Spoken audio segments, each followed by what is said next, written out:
संध्या के बाद कवि सुमित्रा नंदन पंत। आज इस कविता की व्याख्या हम पढ़ेंगे। सबसे पहले कवि परिचय की ओर बढ़ते हैं। कवि सुमित्रा नंदन पंत का जन्म अल्मोड़ा के कसानी ग्राम में सन 1900 में हुआ। आपके माता पिता ने आपका बचपन में नाम गोसाई दत्त रखा था। आपकी भाषा सदा ही बड़ी चित्रमय रही है और आप बड़े ही मनोरम बिंबों की योजना करते हैं। उपमा, रूपक, उत्प्रेक्षा आदि अलंकार आपको बहुत प्रिय हैं।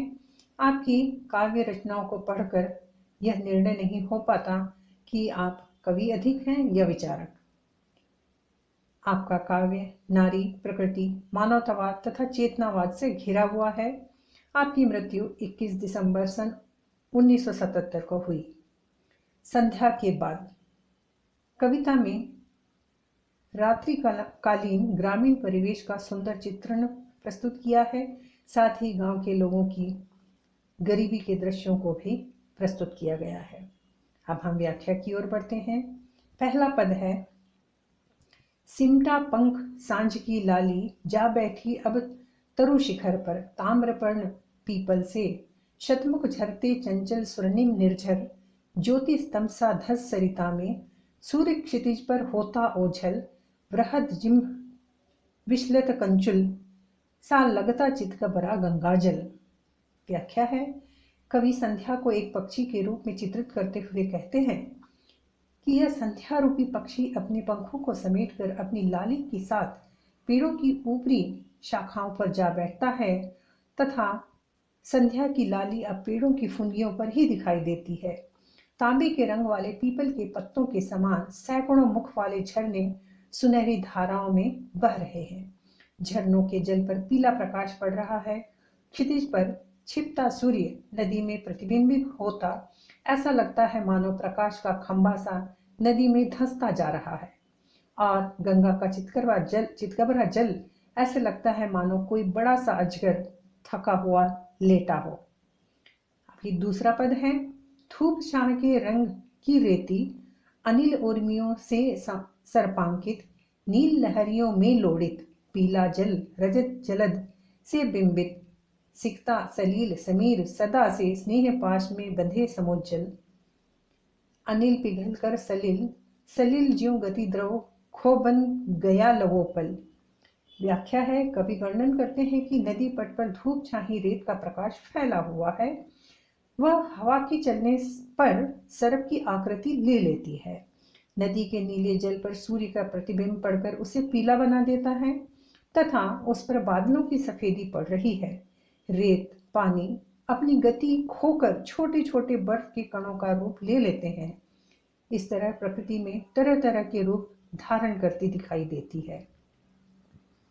तीसरा पद है, शंख घंट बज मंदिर में, लहरों में हो तालय कंपन, दीप शिखा सा ज्वलित कलश, नभ में उठकर करता निराजन, तट पर बगुलों सी वृद्धाएं विधवाएं जब ध्यान मगन, मंथर धारा में बहता जिनका आदर्श गति अंतर रोदन। व्याख्या है, कवि कहते हैं कि संध्या के समय मंदिरों में आरती होने की तैयारी शुरू हो जाती है। वहां शंख और घंटे बजने लगते हैं जिससे नदी की लहरों में कंपन होने लगता है। मंदिर का कलश भी सूर्य की लालिमा के प्रभाव से दीपक की लौ की भांति आकाश में उठकर आरती करता सा लगता है। नदी के किनारे पर बूढ़ी विधवा स्त्रियां बगुलों के समान प्रतीत होती हैं। वे जब तप में मग्न रहती हैं, उनके दिल में दुख तो है और उनका हृदय रोता रहता है। उनके मन की पीड़ा नदी की धीमी धीमी धारा में बह जाती है। उनके हृदय का दुख बाहर से दिखाई नहीं देता। विधवा की तुलना बगुलों से की गई है क्योंकि विधवा स्त्रियां सफेद वस्त्र धारण करती हैं और बगले भी सफेद होते हैं। अब हम चौथे पद की ओर बढ़ते हैं। दूर तमस रेखाओं सी उड़ती पंख की गति से चित्रित सोन खगों की पाती, आर्द्र ध्वनि से नीरव नभ करती मुखरित, स्वर्ण चूर्ण सी उड़ती गोरज, किरणों की बादल सी जलकर सनन तीर सा जाता नभ में, ज्योतित पंखों कंठों का स्वर। कवि कहते हैं कि दूर आकाश में पक्षियों की उड़ती पंक्ति अंधकार की रेखाओं जैसी लगती है। पक्षियों की पंक्ति अपने कलरव से शांत आकाश में गुंजार करती चली जाती हैं। संध्या के समय जब गायें घरों को लौटती हैं तो गोधुली बेला में उड़ती धूल सूर्य के प्रकाश से सुनहरी हो जाती है, तो ऐसा लगता है कि बादल की ये किरणें जल गई हैं। अब जब आकाश में पक्षियों के कंठ का तेज स्वर गूंजता है तो वह आकाश में पक्षी सनन तेज गति से तीर के समान पंखों की आवाज करते हुए निकल जाता है। अब हम 5वें पद की ओर बढ़ते हैं। जाड़े की सूनी द्वाभा में झूल रही निशी छाया गहरी, डूब रहे निष्प्रभ विषाद में खेत बाग ग्रह तरु तट लहरी। बिरहा गाते गाड़ी वाले भूख भूख कर लड़ते कुकर, हुआ हुआ करते सियार देते विषण निशी बेला की स्वर। कवि कहते हैं कि सर्दियों की रात है, चारों तरफ सन्नाटा पसरा हुआ है। संध्या के धीमे प्रकाश में रात की छाया गहरी होती जा रही है। इस अंधेरे में सभी कुछ डूबता जा रहा है, उनकी चमक फीकी पड़ती जा रही है। इसका प्रभाव खेत, घर, बाग बगीचे, पेड़ किनारे तथा लहरों पर भी पड़ रहा है। ये सभी अंधकार में डूबते जा रहे हैं। रात के इस वातावरण में गाड़ीवान विरह का गीत गाते हुए चले जा रहे हैं। रास्ते में कुत्ते भाग भाग कर लड़ते दिखाई देते हैं। रात की बेला में सियार हुआ हुआ की आवाज निकाल रहे हैं। ऐसा लगता है इनके स्वर मानो दुखी रात को भी वाणी दे रहे हैं। 6वां पद है। माली की मड़ई से उठ नभ के नीचे नभसी, धुमाली मंद पवन में तिरती, नीली रेशम की सी हल्की जाली, बत्ती जला दुकानों में बैठे सब कस्बे के व्यापारी, मौन मंद आभा में हिम की ऊंघ रही लंबी अधियारी। कवि कहते हैं शाम होते ही गांव के माली के कच्चे घर से आकाश के नीचे धुआं सा उठने लगता है, जो ऐसा लगता है जैसे आकाश के नीचे एक और आकाश छा गया हो, या शायद घर में खाना पकाने के लिए आग जलाई है। यह धुएं की लकीरें हवा में ऐसे तैरती है जैसे नीले रेशम की हल्की सी जाली फैल गई हो। इसी समय गांव या कस्बे के दुकानदार रोशनी के लिए बत्ती जला देते हैं। यह बत्ती रोशनी कम देती है। इसकी आभा ऐसी मंद पड़ जाती है कि रात के अंधेरे में मानो बर्फ ऊंघ रहा हो, अर्थात ठंड के प्रभाव से जाड़े की अंधेरी रात लंबी मालूम पड़ती है। अगला पद है। धुआं अधिक देती है टिन की डिबरी, कम करती उजियाला, मन के गाढ़ अवसाद श्रांति, आंख के आगे बुनती जाला, छोटी सी बस्ती के भीतर लेन देन के थोथे सपने, दीपक के मंडल में मिलकर मंडराते घिर सुख दुख अपने। कवि वर्णन करते हैं कि गांवों में टिन की डिबरी मिट्टी के तेल का दिया में बत्ती डालकर जलाई जाती है, जिससे रोशनी बहुत कम होती है और धुआं ज्यादा निकलता है। इस मंद रोशनी में मन का दुख आंखों के सामने जाला सा बुनता लगता है, अर्थात गांव का दुकानदार दुखी रहता है, क्योंकि यह एक छोटी सी बस्ती है। इसमें व्यापार की बातें करना व्यर्थ है। यहाँ ग्राहक न के बराबर हैं। दीपक की लौ के चारों ओर सुख दुख ही मंडराते रहते हैं। अब हम 8वें पद की ओर बढ़ते हैं। कंप कंप उठते लौके संग कातर और कंदन, मूक निराशा, क्षीण ज्योति ने चुपके ज्यों, गोपन मन को दे दी हो भाषा, लीन हो गई क्षण में बस्ती, मिट्टी खपरे के आंगन, भूल गए लाला अपनी सुधि, भूल गया सब ब्याज मूलधन। व्याख्या है। संध्या के समय गांव के वातावरण का चित्रण करते हुए कवि कहते हैं कि गांव में गरीबी का साम्राज्य है। इसी कारण उनका हृदय रोते रहता है। उसमें निराशा की भावना व्याप्त है, परंतु इसे वे प्रकट न कर चुप ही रहते हैं। इस समय जो हल्का प्रकाश हो रहा है वही उनके मन में समाई हुई गुप्त बातों को प्रकट करता सा प्रतीत होता है। थोड़ी देर बाद ही सारा गांव अंधकार में डूब जाएगा। उनके कच्चे घर, आंगन सब अंधकार में विलीन हो जाते हैं। इस निराशा भरे वातावरण में गांव का छोटा सा दुकानदार स्वयं की सुध बुध तक भूल जाता है। वह मूलधन व ब्याज का हिसाब लगाना भी भूल जाता है। नवा पद है, सकुची सी परचुन किराने की ढेरी लग रही तुच्छतर। इस नीरव प्रदोष में आकुल उमड़ रहा अंतर जग बाहर। अनुभव करता लाला का मन, छोटी हस्ती का सस्तापन जाग उठा उसमें मानो। ओ असफल जीव का उत्पीड़न। कवि वर्णन करते हैं कि गांव के छोटे छोटे व्यापारी की परचून की दुकान सिकुड़ी हुई सी लगती है, क्योंकि उसमें सामान भी बहुत कम है। हर दिन वह छोटी से छोटी होती चली जा रही है। संध्या के इस शांत वातावरण में दुकानदार का हृदय बेचैन है। वह अंतर का दुख उमड़कर बाहर निकल रहा है। अन्य सभी लोग भी दुखी एवं परेशान हैं। गांव की दुकानदार में मन हीन भावना पैदा हो रही है, क्योंकि उसमें भी मनुष्यता की भावना है और उसे वे अपनी असफलता प्रतीत हो रहा है। उनका जीवन दुख की कहानी बनकर रह गया है। अगला पद है, दैन्य दुख अपमान ग्लानि चिर क्षुचित पिपासा मृत अभिलाषा बिना आय की क्लांति बन रही। उसके जीवन की परिभाषा जड़ अनाज के ढेर सदृश ही वह दिन भर बैठा गद्दी पर बात बात पर झूठ बोलता, कौड़ी की स्पर्धा में मरमर।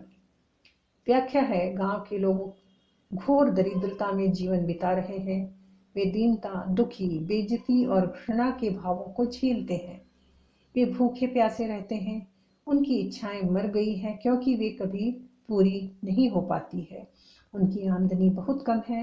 उनका जीवन दुख की परिभाषा बनकर ही रह गया है। गांव का दुकानदार निर्जीव अनाज की ढेरी के समान दिन भर दुकान की गद्दी पर बैठा रहता है।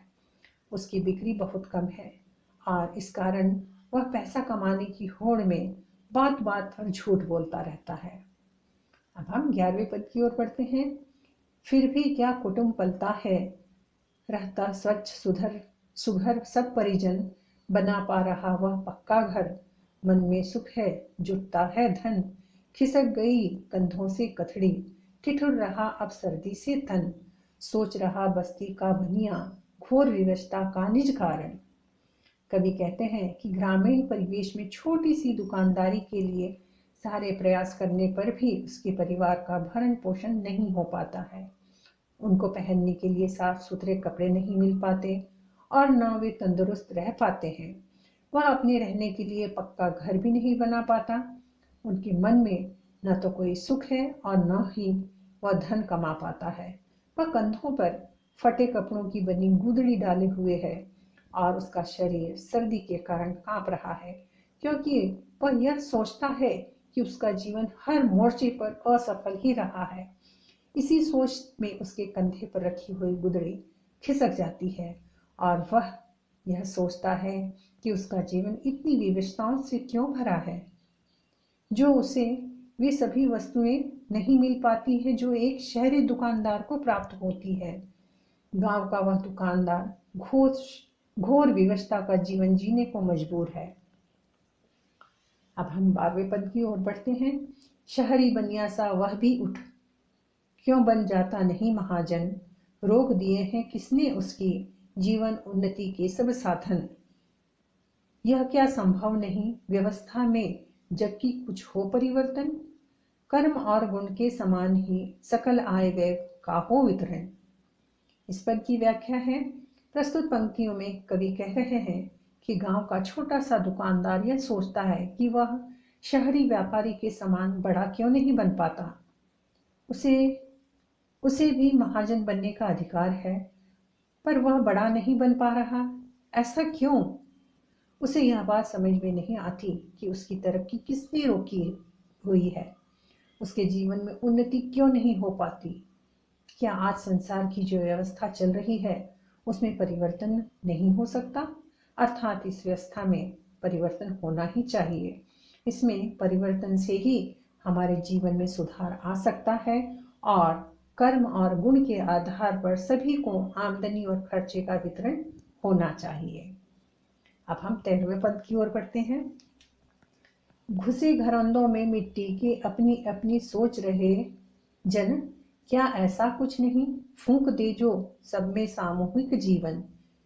मिलकर जन निर्माण करें जग, मिलकर भोज करें जीवन का। जन विमुक्त हो जन शोषण से, हो समाज अधिकारी धन का। कवि ग्रामीण परिवेश का वर्णन करते हुए कहते हैं कि गांव के लोग अपने अपने घरों में घुसकर सभी अपने बारे में सोच रहे हैं कि किस प्रकार सभी लोग एक समान सभी सुख सुविधाओं का भोग करें। क्या ऐसा नहीं हो सकता कि सभी लोग मिलकर एक नए संसार का निर्माण करें तथा जीवन के सभी सुखों का उपभोग भी सब मिलकर कर सकें। लोगों को शोषण से मुक्ति दिलाना बहुत आवश्यक है। धन पर भी सारे समाज का समान अधिकार है। यदि संसार की इस व्यवस्था में परिवर्तन होता है तो ही सभी लोगों का जीवन सुखमय और समृद्ध बन सकेगा। अब हम 14वें पद की ओर बढ़ते हैं। दरिद्रता पापों की जननी, मिटे जनों के पाप ताप भय। सुंदर हो अधिवास वसंतन, पशु पर फिर मानव की हो जय। व्यक्ति नहीं जग की परिपाटी, दोषी जन के दुख क्लेश की। जन का श्रम जन में बट जाए, प्रजा सुखी हो देश देश की। कवि कहते हैं कि गरीबी ही सब पापों की जड़ है, गरीबी ही सभी प्रकार के पाप कराती है। कवि चाहते हैं कि लोगों के जीवन में पाप दुख भय आदि मिटने चाहिए। लोगों को रहने के लिए सुंदर मकान, कपड़े, स्वस्थ शरीर मिलना चाहिए। इससे पशुता की भावना पर मानवता की भावना विजयी हो सकेगी। इस स्थिति के लिए कोई एक व्यक्ति दोषी नहीं है, वरन संसार की पूरी व्यवस्था ही इसके लिए जिम्मेदार है। लोग दुखी हैं, वह मन में पीड़ा है। यदि लोगों में उनकी मेहनत का फल आपस में बट जाए तो सारे देश की जनता सुखी हो जाएगी। अब हम 15वें पद की ओर बढ़ते हैं। टूट गया वह स्वप्न मणि का, आज जब बुढ़िया बेचारी आई, जब बुढ़िया बेचारी आध पाव आटा लेने, लो लाल ने फिर डंडे मारी। चीख उठा घुग्गू डालों में, लोगों ने पट दिए द्वार पर। निगल रहा बस्ती को धीरे, गाढ़ अलस निद्रा का अजगर।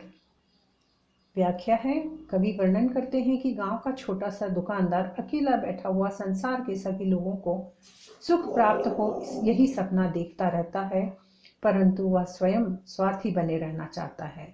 तभी जब गांव की एक बूढ़ी स्त्री उससे आधा पाव अर्थात थोड़ा सा आटा खरीदने आती है तो वही दुकानदार कम तोलकर आटा देता है, अर्थात इस असमानता के लिए वह स्वयं भी दोषी है।